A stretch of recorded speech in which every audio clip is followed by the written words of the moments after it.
Hi, Elrik of Melnibone.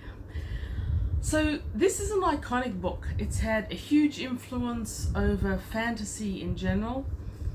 And I said recently that I want to read more Michael Moorcock. I've been wanting to reread Elrik of Melnibone for years. So I first read it in my teens and I was enchanted, utterly and completely enchanted by the whole story building, the world building, everything about it.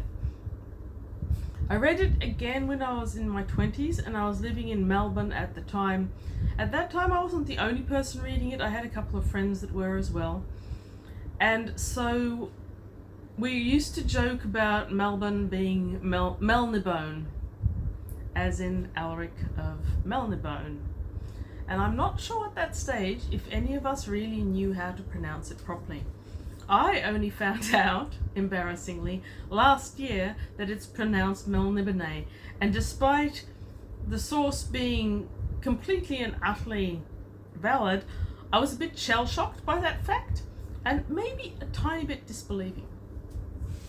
So I've been looking for this book to reread for a couple of years, and I haven't found it anywhere. I'm finding some Michael Moorcock, but not that much really, and certainly never Elrik. None of the Elrik saga have I found in the wild at all. And so I recently succumbed to the temptation to listen to it as an audiobook. This was a mixed choice decision. They can work really well, sometimes they don't. This particular edition, and I can't remember who it wasn't Blackstone Audio who I normally listen to. This had one excellent, super excellent thing about it, one good thing, and a whole host of bad, which I'll leave for the end. The really good thing about it is the first part, which I think is a bit of a prologue or an introduction telling you the history of Melnibone, was actually read by Michael Moorcock himself. So you can't get better than the author telling you how to pronounce something, can you? I love that introduction. I think Moorcock's voice was perfect for giving this little bit of history tidbit background, and the enthusiasm with which he pronounced the title of the world, Melnibone, with a little blah at the end. It's like Melnibone, not just Melnibone, Melnibone. Sorry, I really love that. He didn't continue on into the book. He just read the prologue part. The main part of the book was read by someone who I can't identify because his name flicked past too fast on the audiobook. He did an excellent job. He had a vibrant voice. He was really good at description. He injected just enough emotion, vibe, vim and vigor into the story. I thought he did an excellent job. The worst part of it, though, were the sound effects, of which too many. Anyway, Elrik of Melnibone, iconic fictional character. Michael Moorcock apparently first published it as a novella in the 60s, I think even in the early 60s. I do believe, and I could be wrong, there's plenty of really avid Moorcock fans out there, tell me if I'm wrong. I believe that Elrik of Melnibone first came out as an actual book. I think Door was one of the first to publish it. And I also do believe that it was first published in the 70s as its own novel. So Elrik himself has crossed genres. I believe there's even been film, but there's definitely been music, games, role-playing, music, a whole heap of stuff that it has been source material for. Many of the people who know the character and know the world haven't actually read the book, and I think that's a shame because it's a really good book in a lot of ways. Apparently it's also been continuously in print since the 1970s. I don't know where it's been continually in print, obviously not anywhere I go because I haven't seen them. So Elrik, at the start of the book, Elrik is the Emperor of Melnibone. He is the one that's on the throne at the time. Melnibone itself is described as an island empire that is ancient beyond belief. I think Elrik is he the 8th emperor of that name? Anyway, he is a single child. He's on the throne. he has grown up reading a lot, and that's given him a sense of ethics, proportions, and society that most Melniboneans not only don't have, but can't understand. Elrik himself bewilders them. He doesn't behave like a normal Melnibonean, and that can be upsetting for them. However, with all this extra reading, he can see that, well, Melnibone used to be the center of the world, the richest, the most important culture on its dreaming isle. It isn't so anymore. Lots of the other kingdoms that Melniboneans call the young kingdoms, even though many of them aren't that young, have taken over the trade, they've taken over the wealth, and he fears that Melnibone is going to become irrelevant unless they do something to bring themselves into the mainstream of the different younger races. He is the only person who thinks that. No one agrees with him. There are dragons, by the way, but they sleep for most of the book in caverns under the isle. It's a great book. So we first run into Elrik when he's in the throne room. There's a ball or event being thrown for his pleasure. And that's also where we were introduced to his cousin, Irkun, who is the majority of the plot. Irkun is the next in line, and as Elrik is an only child, if he wasn't emperor, Irkun would be, which Irkun very much wants to be. He's constantly challenging Elrik, he's constantly going up against him, and Irkun has got a lot of followers because he behaves the way they think a Melnibonean emperor should behave. He's cruel, he's ruthless, he's a sorcerer, but Elrik is also a sorcerer and a very good one. He is a sword fighter, but Elrik is a very good sword fighter as well. And he is the emperor, so he has a lot of support for him. What Elrik doesn't have is health. He is an albino, as everybody these days knows. He's described as having a bleached skull effect and ruby eyes, and he relies very heavily on the sorceries that are common in the Melniboneans, and on a whole heap of herb lore to keep his vim and vigor up. So Elrik goes up against Irkun, and there's battles, and Irkun eventually rebels and does horrible things time after time. Right at the beginning, we are told that Elrik is reluctant to do anything about Irkun. First of all, he just doesn't count him as being a serious threat, but also Elrik has been the sweetheart of his Irkun's sister, Simril, from his childhood, and they're probably going to marry, and she will become his emperor. So he doesn't want to squash Irkun like he so richly deserves. Which brings us to the content of the novel. I have heard it described as like watching a train wreck over and over again, and really, it is. Us as sophisticated 2020s readers, when Irkun starts coming up against Elrik, we want Elrik to squash him like a bug, because we know how it's going to work. And Elrik does too. Even Irkun's sister, Simril, keeps saying, you've got to do something about this guy. Elrik won't. Train wreck, over and over again. Leaving Elrik in danger, and leaving Simril in danger, over and over and over again.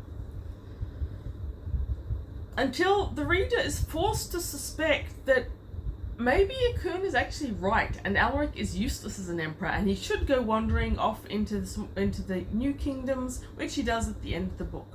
Michael Moorcock does foreshadowing a fair bit, so you can't really spoiler this book. It's the process that you have to enjoy rather than the end result.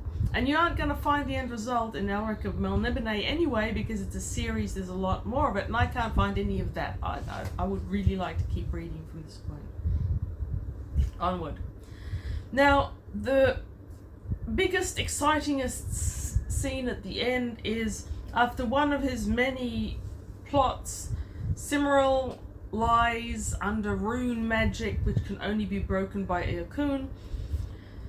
In order to get around Irkun's plotting, Elrik has already basically promised himself to a demon, one of the Storm Lords who used to rule Melnibone, but now he goes into the Shadow Kingdom where Irkun has already gone in order to retrieve the sword. Ta-da-da-da! We all know about the sword. Anyone who knows Elrik knows that it is Elrik and Stormbringer, and that once Stormbringer enters into his life, he has this perpetual fight for dominance with the sword, but that the sword also gives him the strength that he so very much needs.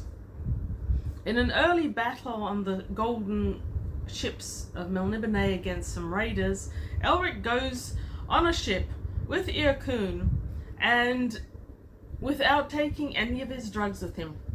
That's one of the train wrecks. That's a bad one. So as soon as we hear that he's gone on a battleship into battle with his cousin who wants to murder him, he knows perfectly well, on the same thing, and he hasn't even taken any stamina drugs with him, it's like, what is wrong with this guy? It's like train wreck, Elrik, train wreck. Despite it being such a train wreck in so many ways, so many times, time after time after time after time, it's still incredibly good to read. It's a complete duality of experience there in one. I can't imagine anyone making it past the first chapter or two and not enjoying it. The writing style has dated a bit, but because of the vibrancy of the world building, I don't think that will matter to very many people who are lucky enough to find this book. Now, let's talk about the audiobook. I wish I could tell you which one it was, because this is basically a warning. There were arguably 3 parts to the audiobook that stood out. The narrator, marvelous guy. Whoever he is, brilliant job. The first part, when we're actually in the court and there's music and dancing happening, and then Elrik goes riding with Cimmeril, and we see the ocean, we see more of Melnibone, we see more of Elric's strange ethics and compunctions and how no one understands him.